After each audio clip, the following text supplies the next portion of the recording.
Fox News Flash top entertainment and celebrity headlines are here. Check out what's clicking today in entertainment. The creator of Squid Game, the immensely popular international hit for Netflix, revealed how the financial crisis over the past decade as well as the election of Donald Trump inspired him to make the show. Squid Game follows 456 people who are all in dire financial situations. They're tapped by a mysterious organization to join a series of 6 children's games for a prize of roughly $40 million. However, it quickly becomes apparent that the consequences for losing any of these games are lethal. In addition to its violence and nail-biting drama, the show is a commentary on capitalism and economic disparity between the ultra-rich and the poor. Filmmaker Hwang Dong-hyuk spoke with IndieWire where he revealed that he originally came up with the idea of Squid Game, which he envisioned at the time as a movie, in 2008. Netflix Squid Game receives warning from Parents Council for being incredibly violent. Critics have claimed that the translations from Korean for other subtitles in other languages have watered down the cultural significance of the show. Netflix, at the time, there was the Lehman Brothers crisis. The Korean economy was badly affected and I was also economically struggling, he explained. Over the past 10 years, there were a lot of issues. There was the cryptocurrency boom, where people around the world, especially young people in Korea, would go all in and invest all their money into cryptocurrencies.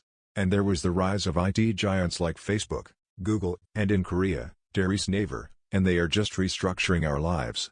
It's innovative, but these IT giants also got very rich. However, it wasn't until he noticed the election of Donald Trump in the US 8 years later that he finally became convinced that the world was ready for Squid Game.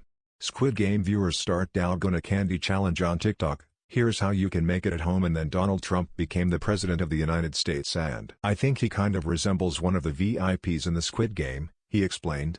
It's almost like Hess running a game show, not a country, like giving people horror.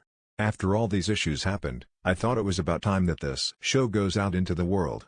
Squid Game is Netflix's biggest non-English language hit and is on track to become the platform's biggest show ever. Netflix, for those unfamiliar, VIPs in the context of the show refers to the handful of super-rich people who spectate the games and bet on the outcomes.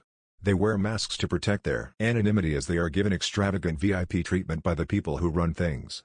The creator, who also directed every episode, noted that the concept simply became more and more relevant over time as Netflix restrictions to experiment with more creative endeavors broadened. Click here to sign up for our entertainment newsletter. The concept itself was not realistic at the time 10 years ago. It was too bizarre and people thought it wouldn't be a money-making film, also because it was violent. And there would be some issue with ratings and the target audience would shrink, Dong-hyuk said. But 10 years had passed and for Netflix, their distribution system is different from films. They have less restrictions, so I could go about my own way of making this film and I felt less pressure about these issues. Click here to get the Fox News app. It seems Dong-hyuk was correct about the relevancy of Squid Game not just in South Korea, but throughout the world as well. The TV show was recently heralded by Netflix boss Ted Sarandos as the most popular show on the platform, even beyond former hits like House of Cards and The Crown. While those shows were profitable for the streaming giant in its home country of the United States, Squid Game is topping the charts around the world.